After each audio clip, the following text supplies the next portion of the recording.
As an HVAC owner for many, many years, I had to learn how to deal with the stress of summertime when a million calls are coming in and you're just under so much pressure, you're almost about to break. This video is brought to you by Yellow Jacket. I owned an HVAC company for about 10 years or so, from 2009 to 2019. I did some work after that, but it was just a few jobs here and there and didn't really amount to much of anything. COVID kind of ruined that for me. But as a owner and a single man company, I perform many of the duties that a company requires: office work, service work, actual HVAC jobs. And it got to be very bad a few years into my business because a lot of people started calling me. I started getting more and more customers, and all of a sudden they were coming from every which way, which was exciting. And also, I learned a little bit stressful. And sometimes I was real close to just saying, to hell with everybody, I'm just going to go lay down for a while. I was really, really close to that. And although that sounds like a joke, part of me wanted to do that on many, many occasions. So how did I overcome that? Well, to be less successful, that'll fix it. But we don't want to do that, obviously. That's a joke, by the way. Don't be less successful. You're going to be more and more successful as time goes by unless you're not doing a good job for your customers. I know typically people that are watching YouTube HVAC videos will not have that problem because the people who are not doing a good job typically don't watch HVAC YouTube videos, is what I've found. That can be kind of a stress reliever in itself. Not something that I really put at the top of the list, but seeing other guys going through the same thing gives you that feeling of empathy between each other. Guys and gals now. There's plenty of gals out there too doing it. Setting boundaries is the number one thing you can do. Don't put yourself in a position to declare boundaries all of a sudden in the middle of nowhere.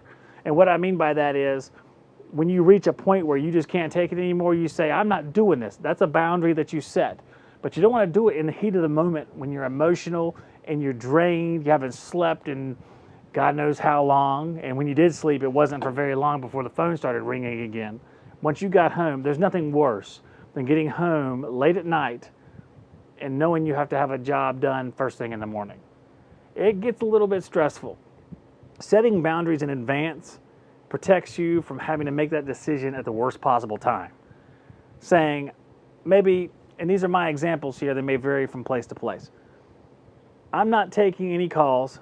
I was a one-man company. People take calls all night sometimes. That wasn't me.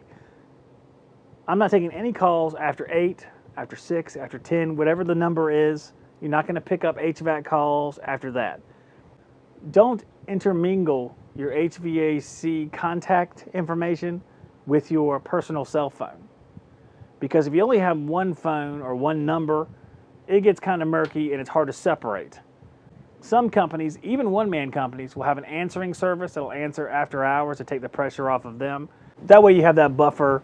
He won't be able to come out till tomorrow, and they don't have access to you to badger you about it, which is kind of nice. Takes you out of the situation.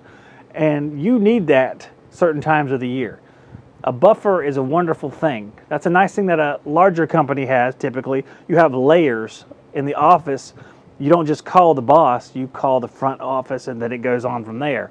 But the boss has a little bit of separation where he can do what he needs to do and separate himself for some of the things that the office handles. And the techs do what they need to do.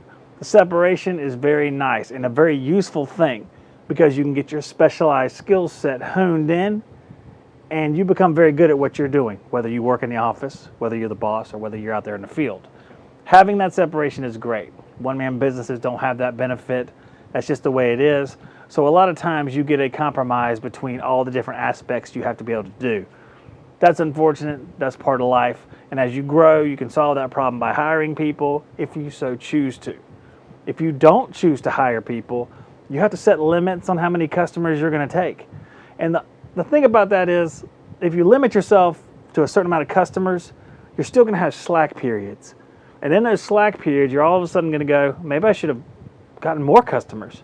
And then when it heats up again, you're not going to be able to handle the load that you created in those slack periods and your panic. Think it through.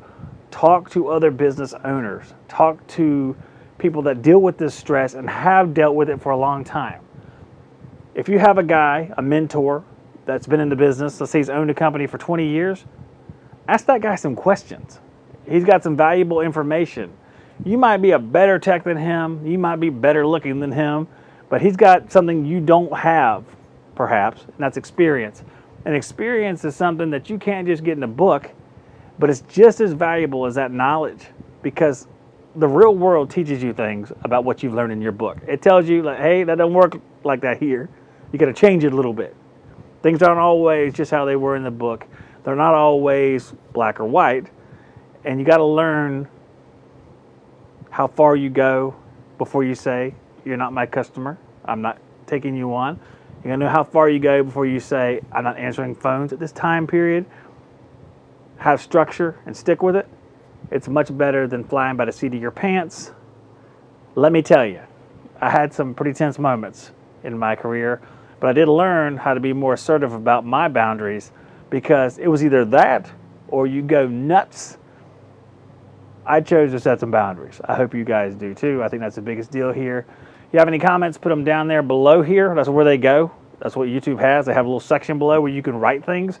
Write something useful. I'm not shaving, so don't write that. I'm not shaving. And I don't care what I look like, and why do you care? You should not care. It's weird. It makes us awkward. We don't want to be awkward. Thank you for watching, guys and gals. God bless you all. Save 8% off your order at TruTechTools.com by using the Shop Talk discount code.